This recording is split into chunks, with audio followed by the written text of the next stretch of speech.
Hey, greetings everyone, it's the Truth Will Rise and we're back with a new video. Well, now that the inauguration is over and all of you have come back from witnessing history, now the real questions start. And for some of you these will be tough questions.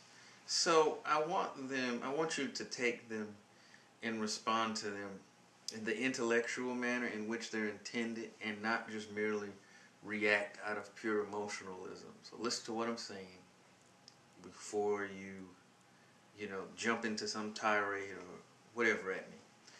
Because I want to foster an actual civil, logical, intelligent discussion over these matters. Now, with that being said, now that you're back, now what? And what I want to know is what are your expectations, if any, for this administration? And serious answers. I'm not looking for nothing silly. I want to pay all my bills. I'm seriously in terms of economics, foreign policy, things in our community.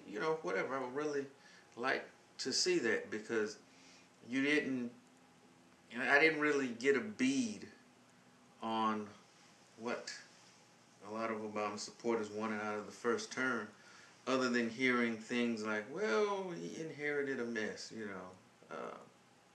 and just emotional responses like that didn't really require or even come from seriously looking at the issues. And then here's what I want to know. 2017. All of you who journeyed to D.C., will you do it again? Will that inauguration, will that be history for you? Or will it be history, i.e. in the rearview mirror? Or something that you don't pay attention to?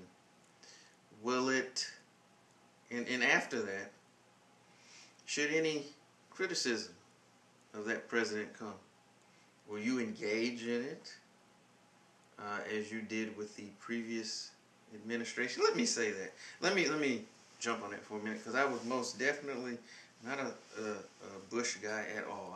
I don't identify with any political party. Too smart for that. But he was horribly inept, at least from a public standpoint, and he was a colossal failure to the people. Now, for those who put him in office, he was a monumental success in a lot of ways. It's all in where you are in your perception. But be that as it may, people said horrible things, a lot of them justified in a lot of ways, about this man.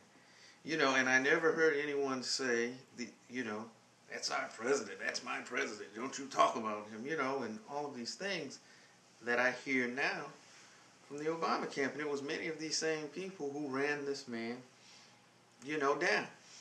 We all remember the shoe throwing incident, and how many people found that funny, the reactions that I saw from people, just lauding this Iraqi gentleman who threw the shoe. A lot of you wish you would have hit them. Now, if that happens to this president in 2015, will you say the same thing? Will you laugh? Will it be funny? Will you say that I wish, this Libyan guy or whatever group of brown people the U.S. happens to be beefing with at the time, will you say that then? Or will you, will you get angry? Will you be swept up in a wave of indignation, wondering how someone could do that when that happened before? I just wonder these things. When someone criticizes policy, will you call them names like you do to people who do the same thing now?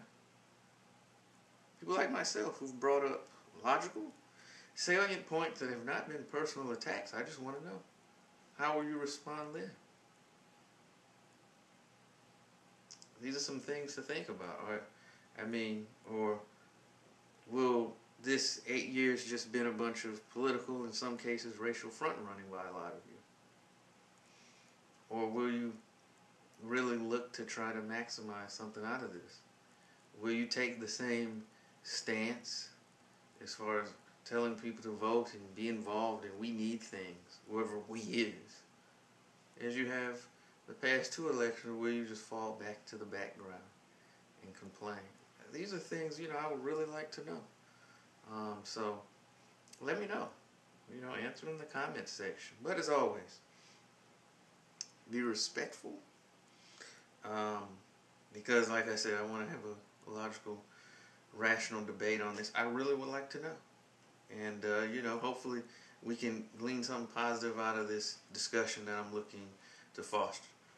But as always, Jameer Air Jordan 14, the truth will rise, Wishing you peace, power, and positivity. Wow.